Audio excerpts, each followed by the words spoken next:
Dear friend, I've been a doctor for over 35 years. And there's one thing I always tell my patients over 60. The strength in your legs doesn't come from the gym, it comes from what you do in the first 15 minutes of your morning. Yes, just 15 minutes. But if you use that time right, it can determine whether you'll keep the freedom to walk strong into your 80s or even 90s, or slowly lose it without realizing. Today I want to share with you 8 simple morning habits I personally follow every day and that I encourage all of my senior patients to try. These aren't intense workouts. You don't need equipment. You only need one thing, the willingness to show up for yourself. You know, one of the simplest things, yet most often overlooked, is how we get out of bed each morning. I once had a patient named Walter.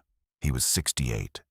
One morning he got up too quickly and within seconds he felt dizzy, lost his balance, and fell. Luckily, no bones were broken, but after that every morning became a moment of fear of falling, fear of losing control. I told Walter the same thing I want to share with you today. Don't wake your body like you're 30. Wake it like an old, trusted friend. You see, in the morning, your blood moves slower. Your nervous system is still adjusting from rest to activity. So don't jump out of bed. Sit up slowly. Place both feet on the ground. Hands on your knees. Take a deep, steady breath. Gently rotate your wrists and ankles. You're sending a message to your body. I'm here, and I'm going to treat you kindly. It only takes 1 minute. But it might prevent a fall, a scare, or that quiet loss of confidence we rarely talk about. Because sometimes the real injury isn't just to the body, it's to the trust we have in ourselves. Now, right after that, the next thing I do every single morning, and what I always recommend to my patients, is drink a warm glass of water with a pinch of natural mineral salt. Not regular table salt, but salt that contains magnesium, potassium, and natural sodium. Just 1/2 of a teaspoon, enough to give your body the electrolytes it needs to boost circulation, relax your muscles, and prevent that heavy, cramping feeling in your legs. Many of my patients have told me, Doctor, I often wake up with leg cramps, especially around 3 a.m. When I ask about their hydration or mineral intake, most of them are missing something essential. Have you ever had that sharp pain in the middle of the night? A calf cramp so strong it feels like someone's grabbing your leg and twisting it. That's not just discomfort. That's your body crying out for help. And sometimes, a warm glass of water with minerals is all it takes to quiet that cry. See, I haven't talked about medicine or gyms yet. Just how you wake up and what you drink first thing. And already, you're beginning to protect your legs. Because in the end, it's not muscle mass that gives us strength in old age. It's consistency.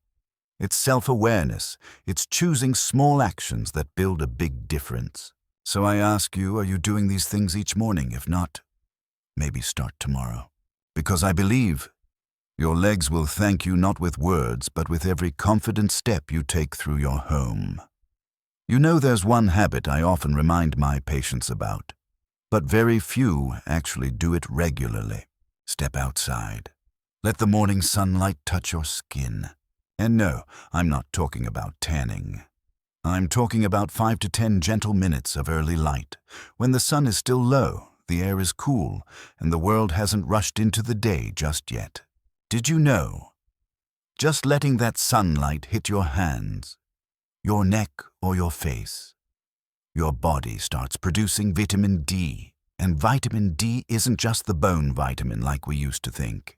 It's the key to helping your muscles and nerves work together so you can keep your balance, control your steps, and avoid those wobbles we start noticing after 60.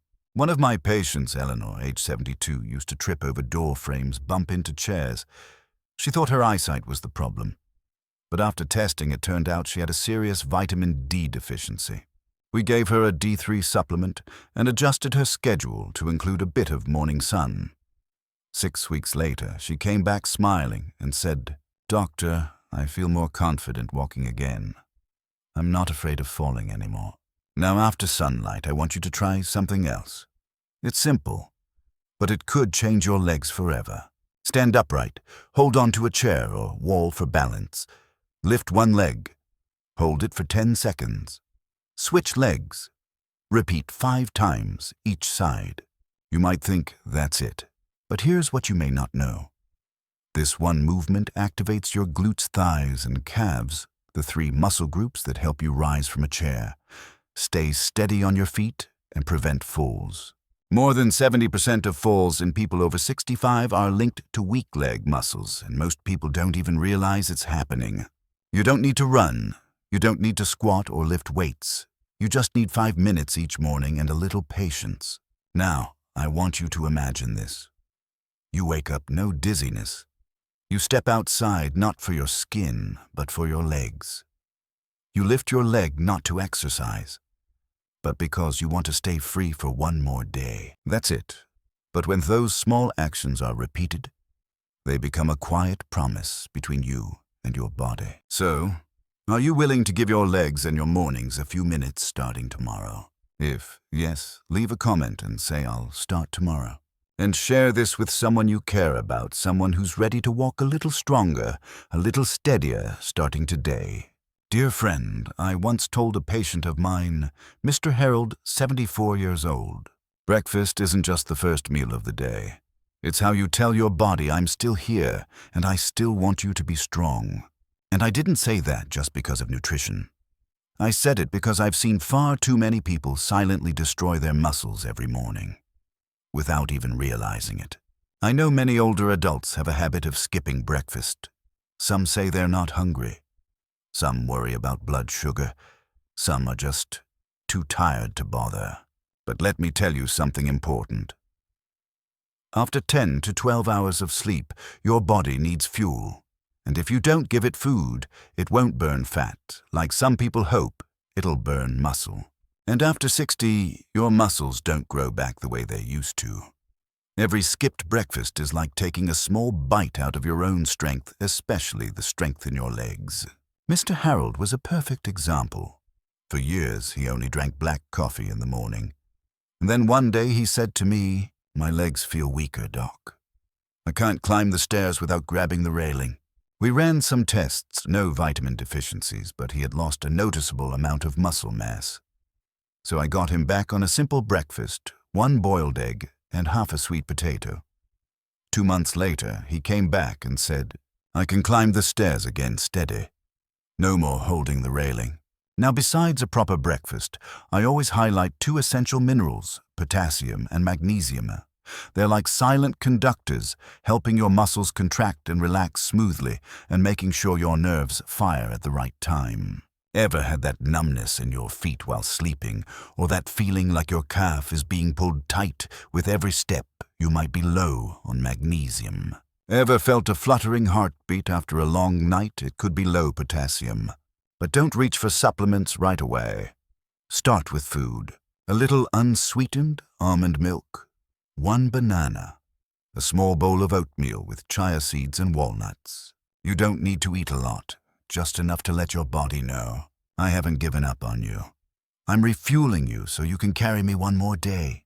I'm not asking you to change everything overnight. But I do want you to understand this. Breakfast is a commitment. A quiet promise that you won't let aging take your strength, not without doing something about it. That each morning you'll choose to nourish instead of neglect. So, will you eat breakfast tomorrow? And if you do, tell me what you had. Tell me how your legs felt afterward. Because who knows? Your story might just inspire someone else, someone who's ready to begin again just like you. Dear friend, tomorrow morning I want you to try something simple. No medicine, no equipment, just take your shoes off. That's right. Try walking barefoot for a few minutes inside your home, or if you can, on a clean patch of grass tile or any safe surface. At first it might feel strange, but soon you'll notice something remarkable. Your feet begin to wake up. You see, most people think weak legs are caused by muscle loss. But after over 30 years working with older adults, I can tell you, sometimes weakness comes from disconnection from the brain slowly losing touch with your feet. After 60, the nerve endings in the soles of your feet, the ones that help you feel the ground stay balanced, adjust your steps, start to fade. You stop noticing the surface beneath you. You don't sense when your foot lands unevenly, and slowly your stability starts slipping away. I remember one patient, Dorothy, age 67, who told me, "Doctor, my feet don't feel like they're mine anymore. I don't trust them." I asked her to go barefoot for just a few minutes every morning. A few weeks later, she came back and said, "I feel the ground again. I walk with more confidence. I feel connected." And after you've done all those little things, you've woken up gently. You've had your warm water. You've stepped into the sunlight. You've eaten something nourishing, and you've felt your bare feet on the floor. Now I want you to sit still for just 1 minute. Not to do anything, just to listen. Place your hands on your knees. Take a deep, slow breath. And ask yourself a simple question. How do my legs feel today? Do they feel heavy? Tight off balance? I once asked a patient why he didn't notice his feet going numb sooner. He gave me a sad smile and said, "Because I never stopped long enough to ask them how they felt, doctor." Dear friend, we often speak of health as a battle, but I don't see it that way, especially after 60.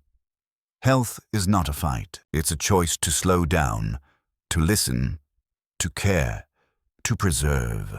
And our legs, they are the very foundation of that freedom, the freedom to step out the door, to see a friend, to live one more day without fear of falling. So if you followed along with me through these 5 simple habits, just remember this. Every small thing you do each morning is a seed of independence you plant for tomorrow. Now tell me, what habit will you choose tomorrow morning? Will it be walking barefoot, drinking mineral water, stepping into the sun? Leave a comment below, because your story might just be the inspiration someone else needs to begin again. We've just walked through 8 small habits, a glass of warm water, a few barefoot steps, a quiet moment to simply check in with yourself. And yet I truly believe if you understand the value of these little things, then you'll also understand this. Health after 60 isn't something grand or heroic. It's made of tiny, quiet choices repeated every single day. You don't have to do everything. You just have to choose one thing and start tomorrow. Maybe it's going to bed a little earlier tonight. Maybe it's placing a glass of water by your bedside. Or maybe it's just placing your bare feet on the floor in the morning and asking yourself, how are my legs feeling today? I've seen patients who thought they'd never walk steady again. But through small, consistent morning habits, they found their confidence one step at a time. And I hope that happens for you too. If this video spoke to you even just a little, please tap like so I know you're out there. Hit subscribe so we can keep walking this journey together. And please share this video with someone you care about. Someone who might just need a little reminder to begin again. And before you go, I have one question for you. What's one habit you'll choose tomorrow morning to care for your legs? Leave a comment below. I read every single one. And I'd truly love to hear your story. Until next time, may we keep choosing to live actively, mindfully, and freely at every age.